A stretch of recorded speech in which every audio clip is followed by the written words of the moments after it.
अब जहां पर हिसार कोर्ट परिसर गोलियों की आवाज से दहल उठा। पुलिस कस्टडी में हिसार कोर्ट पेशी पर लाए गए गैंगस्टर विनोद पानू उर्फ काना को गोलियों से छलनी कर मौत के घाट उतार दिया गया। गैंगस्टर विनोद पानू के खिलाफ 31 से ज्यादा संगीन आपराधिक मामले दर्ज हैं। हिसार कोर्ट से इस खबर से जुड़ी ज्यादा जानकारी दे रहे हैं total news associate editor doctor Mahesh Kumar. देखिए। गुरुवार के दिन हिसार कोर्ट परिसर में वक्त करीब 2 बजे का, दोपहर 2 बजे गोलियों की आवाज से ये पूरा इलाका दहल उठता है। पुलिस पार्टी दरअसल गैंगस्टर विनोद पानू को कोर्ट में पेश करने के लिए अपनी कस्टडी में लेकर आती है, लेकिन उसी वक्त मोटरसाइकिल पर सवार 2 युवकों ने एक के बाद एक फायरिंग की घटना को अंजाम दिया और गैंगस्टर विनोद पानू पर एक के बाद एक गोलियों की बारिश कर दी। कुल 14 फायर इन बदमाशों की तरफ से किए गए थे। मोटरसाइकिल पर ये सवार होकर आए थे, लेकिन इसके अलावा 2 लोग मोटरसाइकिल पर सवार थे और एक अन्य भी इस साजिश में शामिल बताया गया है।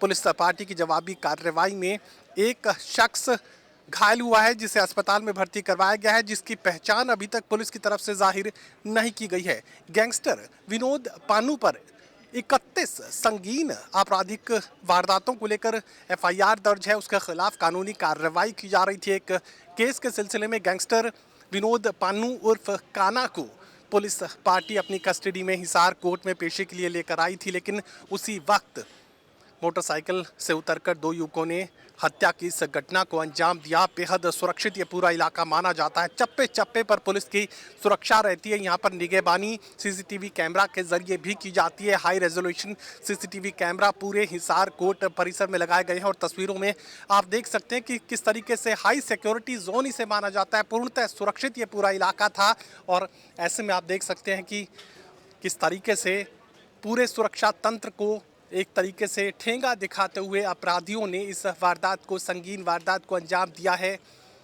14 राउंड फायर अपराधियों की तरफ से किए गए। एक अपराधी पुलिस की जवाबी कार्रवाई में घायल हुआ है, लेकिन उसकी पहचान अभी तक पुलिस जाहिर करने के लिए तैयार नहीं है। फॉरेंसिक एक्सपर्ट्स साक्ष्य जुटाने की कोशिश इस वक्त करते नजर आ रहे हैं। आप देख सकते हैं कि एक के बाद एक जो फायर किए गए राउंड्स हैं, गोलियां हैं, वो पुलिस बरामद करने की, फॉरेंसिक टीम बरामद करने की कोशिश कर रही है। कुल 31 मामले विनोद पानू उर्फ काना के खिलाफ दर्ज किए गए थे। बेहद संगीन धाराओं के तहत ये एफआईआर विनोद पानू उर्फ काना के खिलाफ दर्ज की गई थी और पुलिस लगातार ये जानने की कोशिश कर रही है कि बाकी वो 2 लोग कौन थे जो मोटरसाइकिल सवार लोगों के साथ आए थे। कुल 3 लोगों की पहचान यहाँ पर की गई है। एक घायल हुआ है, 2 अन्य बच निकलने में कामयाब हुए हैं। पुलिस की पार्टियां जल्द से जल्द उन्हें गिरफ्तार करने की कोशिश कर रही हैं।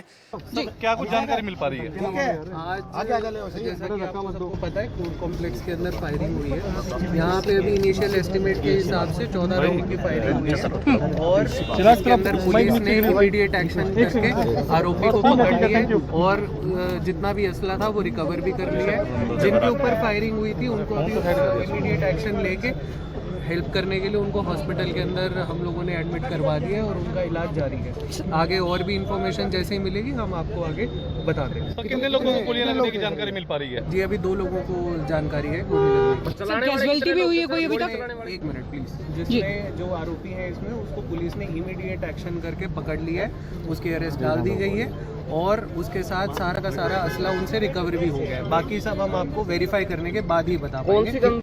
पुलिस के लिए ये जानना भी ज़रूरी है कि क्या इस आपराधिक घटना की साजिश के पीछे कुछ और लोग थे, कुछ और नेटवर्क ऐसा था जो मिनट टू मिनट रिपोर्टिंग कर रहा था, घटना को लेकर पूरी जानकारी जो है वो अपराधियों को उपलब्ध करवा रहा था। ये जानने की कोशिश पुलिस की टीम की तरफ से इस वक्त की जा रही है। आप देख सकते हैं कि फॉरेंसिक एक्सपर्ट्स घटनास्थल से साक्ष्य जुटाने की कोशिश कर रहे हैं। ये एंट्री पॉइंट है, यहीं से हिसार कोर्ट परिसर में दाखिल हुआ जाता है और इसी जगह पर विनोद पानू उर्फ काना की हत्या की वारदात को अंजाम दिया गया है। हत्यारों की पहचान ज़्यादा मुश्किल नहीं होगी क्योंकि एक हत्यारा पुलिस की जवाबी कार्रवाई में घायल हुआ है और जल्द से जल्द उससे तमाम जो सबूत हैं वो जुटाने की कोशिश की जा रही है, पूरी जानकारी हासिल करने की कोशिश की जा रही है। सहयोगी कमल के साथ doctor Mahesh Kumar, total news Hisar.